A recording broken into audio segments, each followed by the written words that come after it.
the Institute of Xenobiology and Biotechnics on Luna, arguably one of the most prestigious institutions in the known galaxy, if not the most prestigious, in its field at least, located on a moon orbiting the human homeworld of Earth. It had been called home by many of the greatest thinkers and innovators in the galaxy.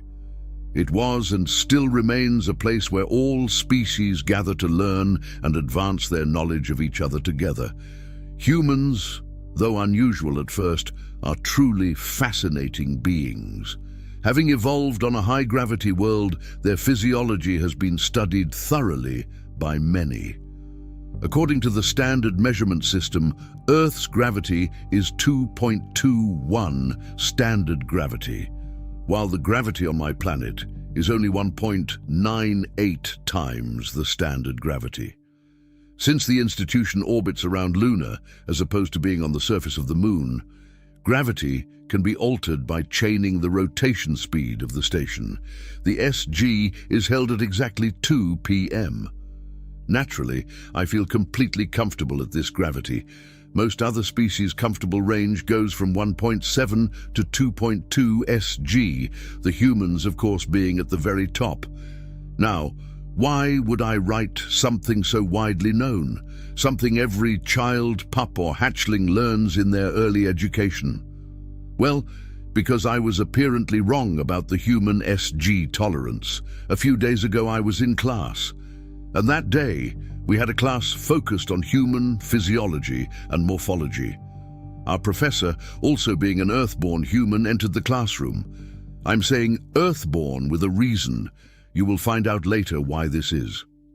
Anyway, the lecture began simply, "Good day to all of you," the human professor said with a smile of his face. "My name is Richard Larson, and I will be your human studies professor for the rest of this cycle. Though before we begin, I must inform you that next week I have some personal things I must attend to, so a substitute will come to replace me for about a week." I remember he was amicable and approachable. I was excited to begin a new cycle, finally learning more of the humans that made this wonderful institution a reality. I knew some things about humans from my own personal research. I knew they were incredibly diverse when it came to height, color, and culture. Despite having stark differences, sometimes they were still the same species. And of course, humans were distinct from other species. No matter which type of human you saw, you would know they were human at a glance. What made it even more fascinating, all these distinctions were all on one planet. The genetic differences were nigh non-existent, yet the differences were clearly visible. I couldn't wait to learn more about them, and learn I did. So I'm sure you are all familiar with the fact that humans come in all different shapes and sizes, Professor Richard said. There were some nods of approval from the class of a few hundred students. "That's great. Well, today for the first lesson we will expand on the different varieties of human and how those differences came to be. For the record, we will be focusing on the standard Earthborn human, since they do make up the vast majority of the human population for now. A good example is yours truly." Professor Richard pointed at himself. "But despite the glaring diversity Earthborn humans come in, those differences are mostly visual in nature." The professor turned around and looked at the large, white board behind him. The board shifted and revealed a star map on its surface. Here you can see the territorial possessions of the human species, including all the constituent territories and colonial holdings. In the center you can see SOL. This is where we are currently located, as you know, of course. And here we shall start our journey. The picture shifted to a visual representation of the planet Earth and Mars. Below the planets, there was a visual representation of two pairs of humans, male and female. The main difference between Earthborn humans and Marsborn humans is born from the amount of sunlight and the gravity of both planets. On Mars, the gravity is 62% weaker than on Earth. In standard measurement, it would 0.83 sg. My eyes went wide when I heard that. Have I ever met a Martian human? No. I knew this planet was inhabited by millions of humans. The professor must have made a mistake. I raised my hand. Yes, the professor said. Sir, I think you must have made a mistake of some kind.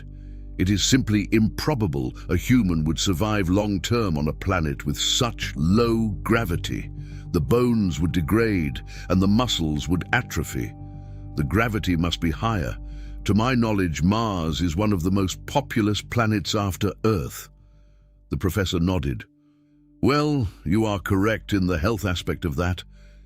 And that was an issue in the beginning of the colonization efforts, for about a few centuries before the local population simply adapted to the environment. So, the gravity is 0.83 sg. The professor nodded and then continued with the lecture. Anyway, as you can see, the Martian human is taller and lankier than the standard Earth human. They tend to have paler skin, and albinism is much more rampant in their population. That is due to the lack of sunlight in the early years of colonization. Today, after thorough terraforming, Mars is a more amicable place to live, though the evolutionary adaptations still persist today. The average height for an adult male Martian human is 2.2 meters, or 5.4 shm, and they weigh about 60 kilograms on Earth, roughly 23 kilograms on Mars. Their muscle mass is significantly smaller than that of an Earth human, and their bones are comparatively brittle. When a Martian is visiting Earth's surface, he or she is advised to train months in advance. They are also given a specialized exoskeleton to aid them in walking, as well as medication to keep their heart from failing. Other than that, Martians are among the top scientists and engineers we have. I was absolutely horrified when I heard that. Who was mad enough to go to an uninhabitable planet whose gravity and environment were utterly unsuitable for intelligent life? No, any life for that matter. Sir, I raised my hand.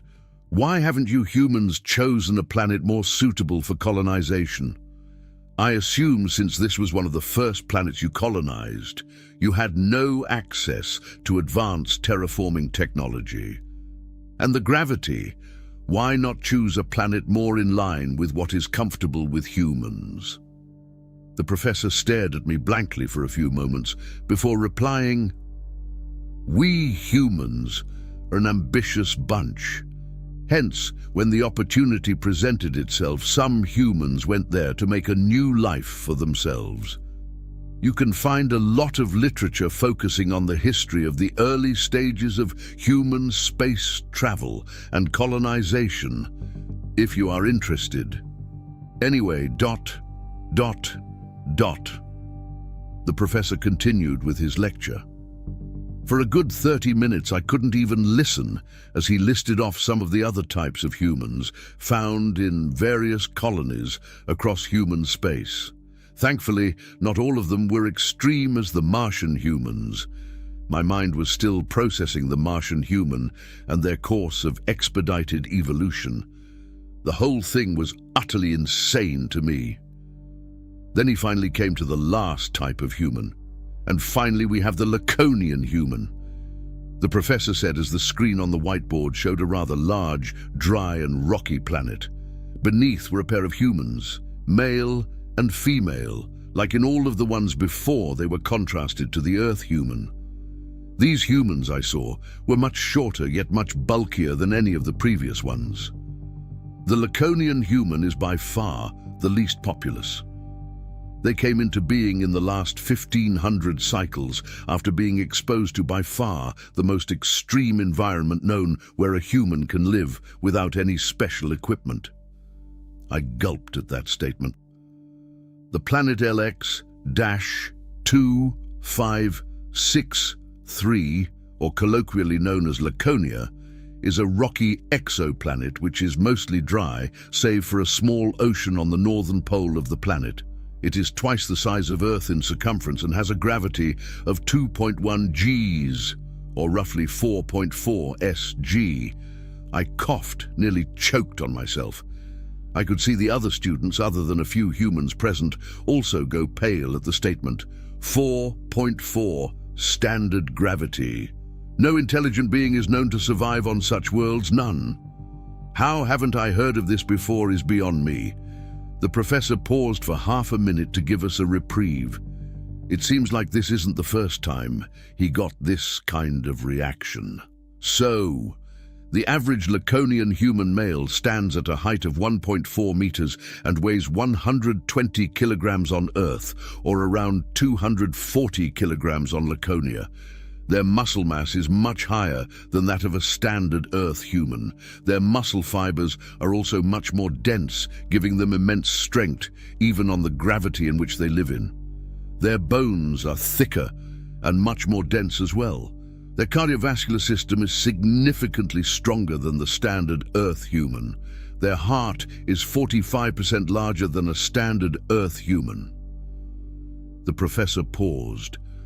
There was an uncomfortable silence in the classroom. How in the 6 damned hells did the first colonists survive? I asked without raising my hand. That's the thing. Not a lot of them did survive. But as the saying goes, species evolve quicker when it's difficult to thrive. The professor cleared his throat before continuing the lecture. As I've said, the Laconian human is vastly more different than the Earth human, as you can see. But for all the strength they jave, they lack sorely in mobility. They aren't fast runners, and they lack stamina. Despite this, they make up a disproportionate amount of miners. They are also known to be excellent machinists and shipbuilders. Oh, and I almost forgot. If a Laconian human were to visit Earth, they would have to worry about muscle atrophy and, of course, their bones degrading. For that, a special suit was designed in which they wear 100 to 150 kilograms of heavy lead plates to simulate the gravity of Laconia. They are also advised to train cardio while on Earth to keep their heart in good health. I was damn near on the verge of getting up and leaving the class. I couldn't believe my ears, and I nearly couldn't believe my eyes as well. Those pictures did not lie, I am afraid. Are there any other differences between a Laconian human and an Earth human? Someone asked from the back of the classroom. There are some, but we will cover them in detail later. The main difference between a Laconian and I is, well, a Laconian can bench press 300 kilograms without breaking a sweat and flip a 2-ton car with little effort. The professor chuckled. For him, this was funny, but for me, I needed some time to process this. All right, this lecture is ending soon, so I'll leave you with a small fun fact. Martian humans are sometimes compared to elves, a mythical humanoid being from folklore, tall, pale, and elegant. While the Laconians are quite frequently compared to dwarves, another humanoid being from folklore, known for their short stature, immense strength, and ingenuity. Myths that came to life, wouldn't you say? The bell rang right after, thankfully. I got up and was ready to leave. But as soon as I reached the door, I heard the professor speak once more. One more thing. Next week's substitute is Professor Maya Krill, coincidentally a native-born Laconian. Brilliant man. I gulped again. By the gods, have mercy upon me and my colleagues, I said to myself as I exited the lecture hall.